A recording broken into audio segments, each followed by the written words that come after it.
పాకిస్తాన్ ఆఫ్ఘనిస్తాన్ మధ్య టెన్షన్ వాతావరణం నెలకొంది. ఆఫ్ఘాన్ సరిహద్దు ప్రాంతంలోని 7 ప్రాంతాలపై పాకిస్తాన్ దాడులకు పాల్పడింది. దాదాపు 30 మంది మరణించినట్లుగా తెలుస్తోంది. చాలా మంది గాయపడినట్లుగా సమాచారం.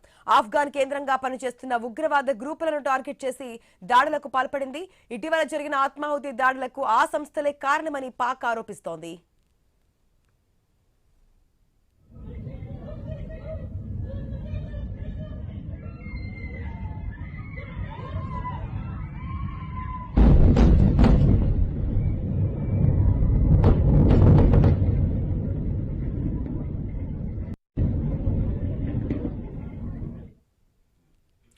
ఆఫ్ఘనిస్తాన్లోని నంగర్హార్, పాక్టికా, కోస్ట్ ప్రావిన్స్లలో ఈ దాడులు జరిగాయని ఆఫ్ఘాన్ మీడియా తెలిపింది. మదర్సా, డైరీ ఫామ్, ప్రజల ఇళ్లలో బాంబు దాడుల కారణంగా దాదాపు 30 మంది వరకు మరణించినట్లుగా సమాచారం. దాడులకు ప్రతీకారం తీర్చుకుంటామని ఆఫ్ఘనిస్తాన్ హెచ్చరికలు జారీ చేసింది.